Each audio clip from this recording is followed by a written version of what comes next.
MP state की PG counselling अभी start नहीं हुई है। काफ़ी सारे स्टूडेंट्स बहुत ज़्यादा घबराए हुए हैं कि एग्जैक्टली काउंसलिंग होती कैसे है, प्रोसेस कैसे करना है, और सबसे बड़ा क्वेश्चन ये है कोई गलती हमसे ना हो जाए।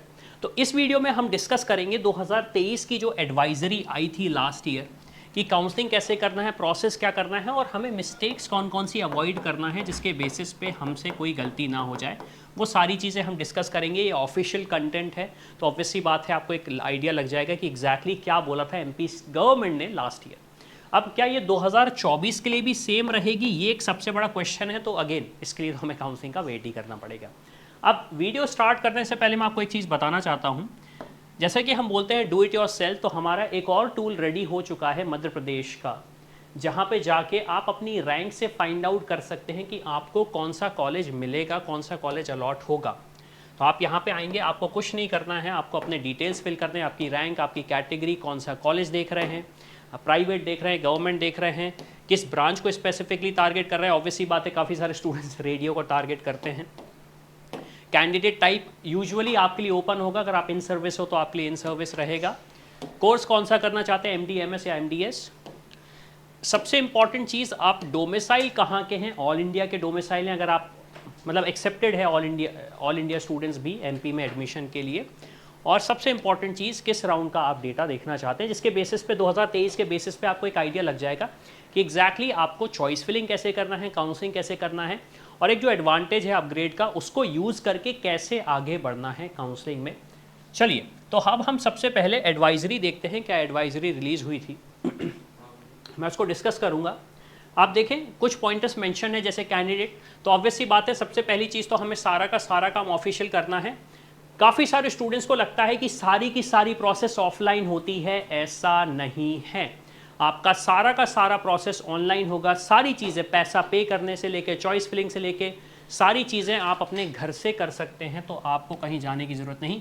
ऑफिशियल वेबसाइट है dme.mponline.gov.in। फिर इसके बाद आता है जो भी डॉक्यूमेंटेशन है, जो भी फॉर्मेलिटीज़ हैं, वो भी आपको ऑनलाइन करना है। Given the deadline, as a failure to do so will result in disqualification. अब देखिए यहाँ पे हम कैसे हेल्प करते हैं, हम यहाँ पे ऐसे हेल्प करते हैं कि आपके जो भी डॉक्यूमेंटेशन होते हैं, जो भी ऑफिशियल डॉक्यूमेंट्स होते हैं, उसे कैसे प्रॉपरली बनाना है, कैसे उसे सबमिट करना है, तो इसमें हम आपको हेल्प करते हैं। जो हमारे एक्सपीरियंस काउंसलर हैं, जो एक्सपर्ट्स हैं, वो इस प्रोसेस में आपको सारा हेल्प करते हैं। लेकिन अल्टीमेटली आपको एक चीज़ ये समझनी पड़ेगी कि ये इंस्ट्रक्शन आपको फॉलो करने पड़ेंगे। फिर मैंने जैसा कि बोला था, entire admission process including registration, preference submission, fee will be conducted online via the portal dme.mponline.gov. Candidates are responsible for completing all steps on time. अब देखिए काफ़ी सारे स्टूडेंट्स क्या करते हैं, रजिस्ट्रेशन कर लिया, चॉइस फिलिंग कर ली, लेकिन चॉइस लॉक नहीं करी। अब एमसीसी की काउंसलिंग में चॉइस लॉक ऑटोमेटिकली हो जाती है, एमपी में ये नहीं होती है। तो ये चीज़ आपको समझनी पड़ेगी कि ये प्रोसेस आपको करना पड़ेगा। अब रिफंड की बात करें तो रिफंड ऑब्वियसली बात है, जो पॉलिसीज़ हैं कि अगर आपने कॉलेज में एडमिशन ले लिया है तो रिफंड नहीं होता। इसके लिए मैंने एक सेपरेट वीडियो बनाया था, वो आप देख सकते हैं। लेकिन रिफंड का process based on the process जो दिया गया है उसके बेसिस पे होता है, वो बैंक में रिफ्लेक्ट होता है जिस बैंक अकाउंट से पैसा कटा था। उसके बाद कुछ और पॉइंटर्स हैं, जैसे कि ऑनलाइन पेमेंट के लिए आपके पास रिसिप्ट जनरेट होगी, ऑनलाइन रजिस्ट्रेशन सारा का सारा होगा। All admission process will be done online and the candidates are required to complete the registration, payment and preference filling process within the specific deadlines. Again ये चीज़ मैं डिस्कस कर चुका हूँ। Candidate must ensure that all payments are made accurately. Again इसमें कोई issue नहीं आता है, यूजुअली हमने देखा जितनी फीस है उतनी पे करनी पड़ती है। लेकिन आपको एक चीज़ ये समझनी पड़ेगी, एडमिशन प्रोसेस के लिए आपको कॉलेज ही जाना पड़ेगा। एडमिशन की फॉर्मेलिटीज़ के लिए आपको कॉलेज ही जाना पड़ेगा, वो ऑनलाइन नहीं होता है। फिर उसके बाद documents are submitted to registration process must match the details provided by the candidate. Again एक जनरल एडवाइजरी है, नॉर्मल सी चीज़ है। Candidate must ensure bank account details, seat allotment process will be conducted based on the merit preference field and the availability of seats. ये एक सबसे बड़ा issue students के साथ आता है। मैंने यूजी में तो देखा ही है, पीजी में भी स्टूडेंट्स के साथ आता है। उन्हें लगता है हमें तो मिल जाएगा चॉइस फिलिंग करने पे। नहीं, आपकी चॉइस फिलिंग जो होती है, अलॉटमेंट सीट का मेरिट के बेसिस पे ही होता है और कोई तरीका नहीं है, सिर्फ और सिर्फ मेरिट के बेसिस पे। Candidate should regularly check. Again ये एक सबसे इंपॉर्टेंट चीज़ है, नोटिफिकेशन जैसे कि हमें इंस्टाग्राम पे, स्नैपचैट पे आ जाता है, वैसा नोटिफिकेशन डीएम हमें नहीं भेजता। तो इसलिए हमें वेबसाइट को रेगुलरली देखना है, और अगर आप नहीं देख पाते तो चैनल को सब्सक्राइब कर लो, यहाँ पे हम आपको रेगुलर इन्फॉर्मेशन देंगे। The counseling schedule, including dates and process for each round, will be uploaded on the official portal. Candidate must follow the schedule strictly.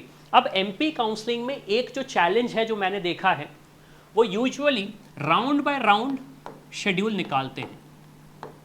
मान लीजिए उन्होंने पहले राउंड 1 का निकाला, फिर राउंड 2 का निकाला, फिर मॉपअप का निकाला। जैसे एमसीसी क्या करता है, सारे राउंड्स का एक टेंटेटिव निकाल देता है, लेकिन एमपी का राउंड 1, राउंड 2, राउंड 3 अलग से आता है, तो एक थोड़ा सा चैलेंजिंग हो जाता है स्टूडेंट्स के लिए, स्पेशली जो काउंसलिंग को फॉलो नहीं कर पाते। Now the candidates who are allotted seat in the first round and wish to upgrade must follow the upgradation process as outlined. एक सबसे इंपॉर्टेंट चीज़ है, maximum student willingness to upgrade को भूल जाते हैं। एक प्रोसेस होता है जिसकी वजह से सीट उन्हें फिर वापस अलॉट नहीं हो सकती, उनका एडमिशन फाइनल माना जाता है। अपग्रेडेशन का प्रोसेस भी ऐसा है, ऑटोमेटिक नहीं, वो मैनुअली आपको करना पड़ता है। एंड अगेन इसके अलावा तो एक जनरल एडवाइजरी है जो आपको मिल गई है। अब क्वेश्चन ये आता है कि मैं यहाँ पे क्या कर सकता हूँ, मुझे एज अ स्टूडेंट क्या करना चाहिए। तो आपके पास 2 ऑप्शंस हैं।